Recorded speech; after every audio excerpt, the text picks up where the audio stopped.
भोजन का पाचन और अवशोषण होता है। देखिए, यह है पाचन तंत्र का कार्य। फ्रेंड्स, पाचन तंत्र में क्रिया मुख से शुरू होती है और मल द्वार तक पहुंचती है, जिसे आहार नाल कहा जाता है। इसकी लंबाई 8 से 10 मीटर होती है। तो चलिए फ्रेंड्स, सबसे पहले हम क्या कहते हैं, सबका नाम जानते हैं कि किसे क्या कहते हैं। देखिए फ्रेंड्स, इसे कहते हैं मुख गुहा।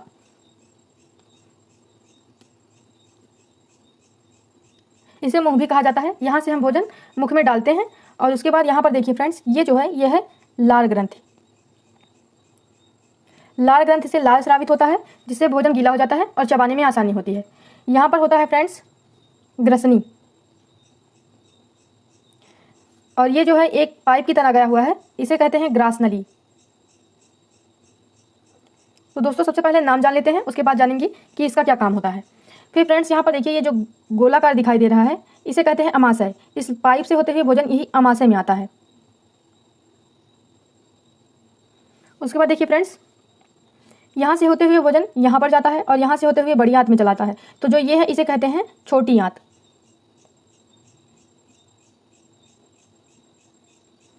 और ये जो ग्रीन कलर का दिखाई दे रहा है, इसे कहते हैं बड़ी आंत। फ्रेंड्स, यहाँ पर आपको ये जो ग्रीन कलर का दिखाई दे रहा है, इसे कहते हैं अग्नाशय।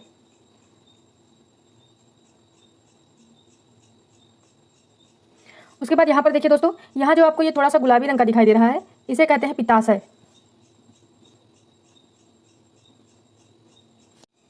और ये जो रेड कलर का दिखाई दे रहा है, इसे कहते हैं यकृत।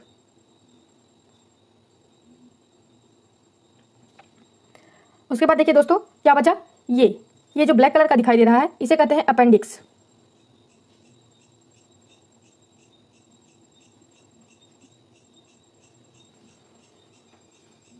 यहाँ जो ये रास्ता दिखाई दे रहा है ऑरेंज कलर का, इसे कहते हैं ग्रहणी। और ये जो आपको दिखाई दे रहा है फ्रेंड्स, इसे कहते हैं मलाशय, या इसे मलद्वार भी कहते हैं। एक बार फिर से समझते हैं दोस्तों, इसे कहते हैं मुख गुहा, इसे कहते हैं लार ग्रंथि, यहाँ होता है ग्रसनी, इस पाइप को कहते हैं ग्रास नली, इसे कहते हैं अमाशय या पेट, और ये जो ग्रीन कलर का दिखाई दे रहा है, इसे कहते हैं अग्नाशय। उसके बाद में ये जो यहाँ पर ऐसे इतना सारा दिखाई दे रहा है टेढ़ा टेढ़ा, इसे कहते हैं छोटी आंत। ये जो ग्रीन कलर का दिखाई दे रहा है, इसे कहते हैं बड़ी आंत। ये जो गुलाबी कलर का है, इसे कहते हैं पित्ताशय। ये जो रेड कलर का है, इसे कहते हैं यकृत। उसके बाद देखिए दोस्तों, यहाँ जो ये ब्लैक कलर का है, इसे कहते हैं अपेंडिक्स, और ये जो यहाँ है, इसे कहते हैं मलाशय या मलद्वार। अब आइए एक एक का सबको समझते हैं कि किसका क्या काम है। देखिए फ्रेंड्स, पाचन क्रिया जो होती है यह मुख से शुरू होती है और मलाशय तक पहुँचती है। इस पूरे को कहते हैं आहार नाल। इसकी लंबाई 8 से 10 मीटर होती है। और आहार नाल जो बना होता है वह अंगों व ग्रंथियों का समूह होता है, जो भोजन का पाचन व अवशोषण का कार्य संपूर्ण करता है। उसे मानव पाचन तंत्र कहते हैं। अगर कोई पूछे कि मानव का पाचन तंत्र किसे कहते हैं, तो कहिएगा कि अंगों व ग्रंथियों का समूह जो भोजन का पाचन व अवशोषण का कार्य संपूर्ण करता है, उसे मानव पाचन तंत्र कहते हैं। आइए इसे एक बार लिख के समझते हैं कि किसे क्या कहते हैं। अंगों व ग्रंथियों का समूह जो भोजन का पाचन व अवशोषण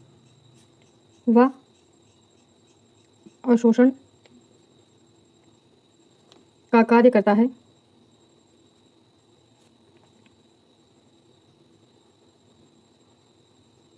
उसे पाचन तंत्र कहते हैं।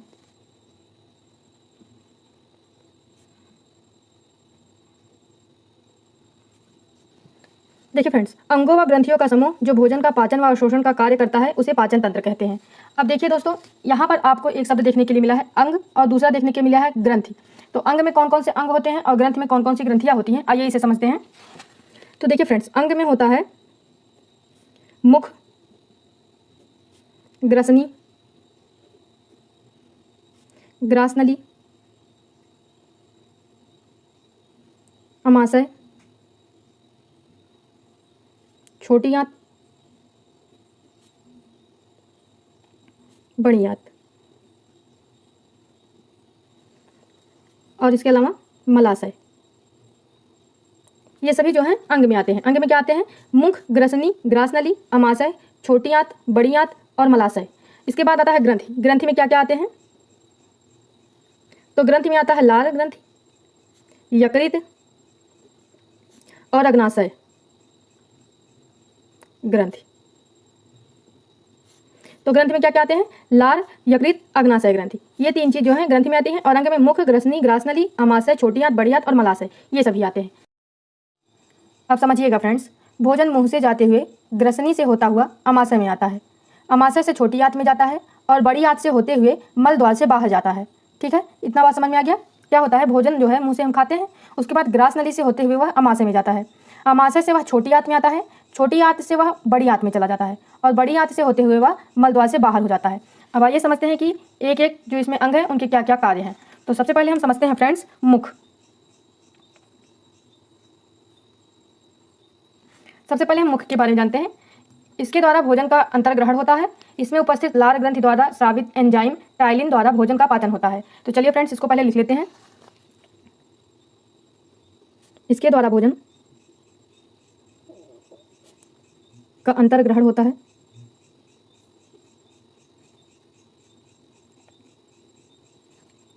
इसमें उपस्थित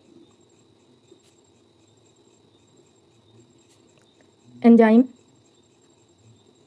और एंजाइम का क्या नाम है दोस्तों? तो टाइलिन। ये ऑनलाइनर में पूछता है। टाइलिन द्वारा भोजन का पाचन होता है।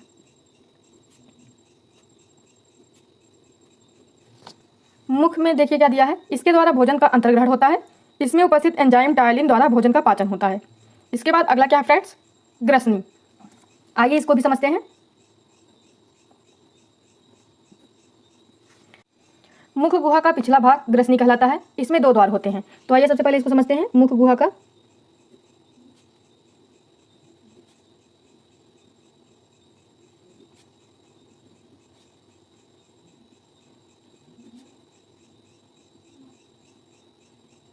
इसमें दो द्वार होते हैं। पहला क्या है दोस्तों? निगल द्वार। इसमें क्या होता है, ये ग्रास नली में खुलता है। श्वास नली के ऊपर एपिग्लाटिस पाया जाता है जो भोजन को श्वास नली में जाने से रोकता है। तो चलिए लिख लेते हैं, ये ग्रास नली में खुलता है।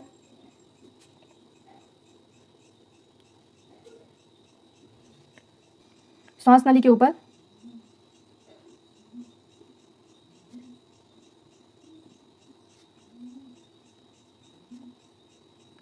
एपिग्लॉटिस पाया जाता है जो भोजन को श्वास नली में जाने से रोकता है।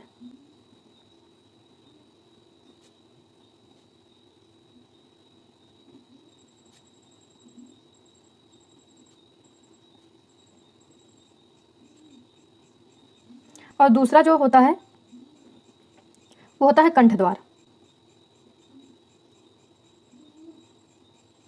ये श्वास नली में खुलता है।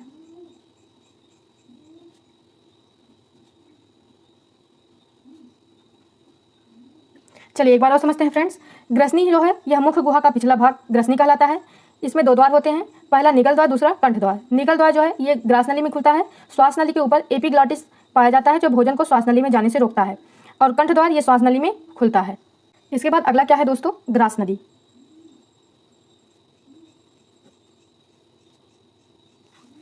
यह 25 सेंटीमीटर लंबी नली होती है। यह भोजन को अमाशय में पहुंचाने का कार्य करता है। तो आइए लिख लेते हैं दोस्तों, यह 25 सेंटीमीटर लंबी नली होती है। यह भोजन को अमाशय में पहुंचाने का कार्य करता है।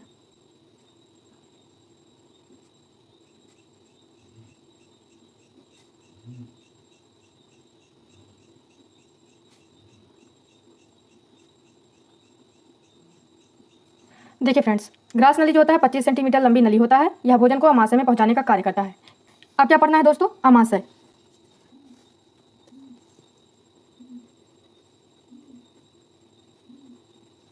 फ्रेंड्स, अमाशय में जो है भोजन संचित रहता है। इसके आंतरिक सतह पर उपस्थित जठर रस के द्वारा भोजन का पाचन अम्लीय माध्यम से होता है। तो आइए अब इसे भी लिख लेते हैं। इसका आकार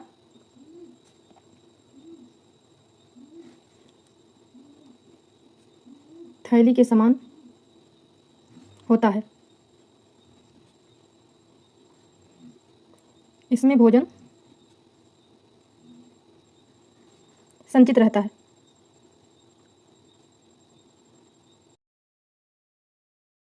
इसके आंतरिक सतह पर उपस्थित जठर रस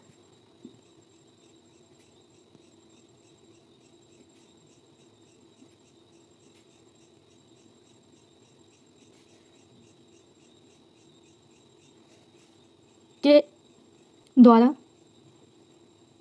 भोजन का पाचन अम्लीय माध्यम से होता है। देखिए फ्रेंड्स, आमाशय जो है इसका आकार थैली के समान होता है। इसमें भोजन संचित रहता है। इसके आंतरिक सतह पर उपस्थित जठर रस के द्वारा भोजन का पाचन अम्लीय माध्यम से होता है।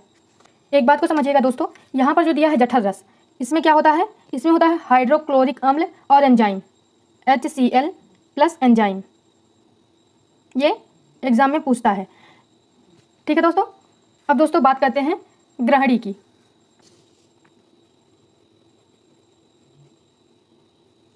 देखिए फ्रेंड्स, यह छोटी आंत का भाग होता है जहाँ यकृत द्वारा स्रावित पीत रस तथा अग्नाशय द्वारा स्रावित अग्नाशय रस द्वारा भोजन का पाचन क्षारीय माध्यम से होता है।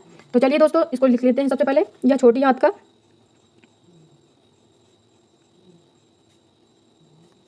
भाग होता है जहाँ यकृत द्वारा स्रावित पीत रस तथा अग्नाशय द्वारा स्रावित अग्नाशय रस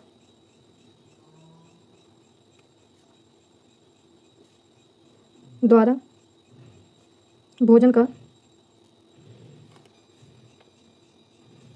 पाचन क्षारीय माध्यम में होता है।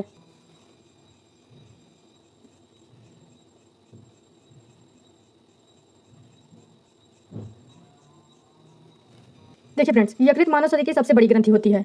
यकृत मानव शरीर की सबसे भारी ग्रंथि होती है। इसका भार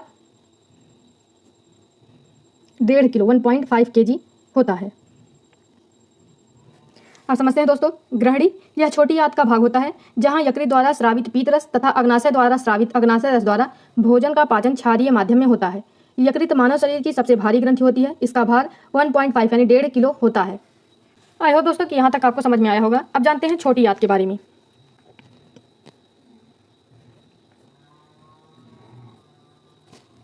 यह पतला लंबा कुंडलित जैसा संरचना होती है। इसकी लंबाई 6 से 7 मीटर होती है। यहाँ भोजन का पाचन पूर्ण होता है। ये जो आप देख रहे हैं यहाँ पर, यह है छोटी आंत। तो चलिए सबसे पहले इसको लिख लेते हैं। यह पतला लंबा कुंडलित जैसा संरचना होता है। इसकी लंबाई 6 से 7 मीटर होती है। यहाँ भोजन का पाचन पूर्ण होता है। यहाँ भोजन का पाचन पूर्ण होता है। देखिए फ्रेंड्स, यह पतला लंबा कुंडली जैसा संरचना होता है। इसकी लंबाई 6 से 7 मीटर होती है। यहाँ भोजन का पाचन पूर्ण होता है। इसके बाद क्या है फ्रेंड्स? बड़ी आंत।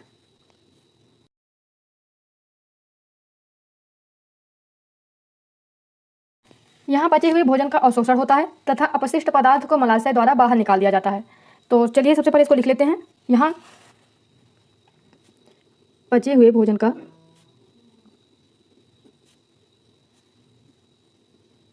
अवशोषण होता है तथा अपशिष्ट पदार्थ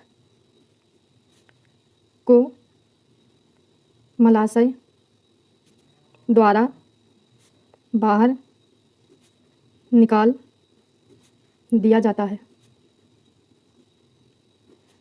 इसकी लंबाई लगभग 7 फीट होती है। देखिए फ्रेंड्स, बढ़िया जो है यहाँ बचे हुए भोजन का अवशोषण होता है तथा अपशिष्ट पदार्थ को मलाशय द्वारा बाहर निकाल दिया जाता है। इसकी लंबाई 7 फीट होती है। अब किसके बारे में जानते हैं हम? मलाशय के बारे में या मलद्वार। यह अपच भोजन को विष्ठा के रूप में शरीर से बाहर निकालता है। क्या कहता है? यह अपच भोजन को विष्ठा के रूप में शरीर से बाहर निकालता है। मलाशय क्या करता है दोस्तों? यह अपच भोजन को विष्ठा के रूप में शरीर से बाहर निकालता है। तो फ्रेंड्स, ये जो है मानव शरीर के पाचन तंत्र का सचित्र वर्णन है। आप चाहें तो इसका स्क्रीनशॉट भी ले सकते हैं।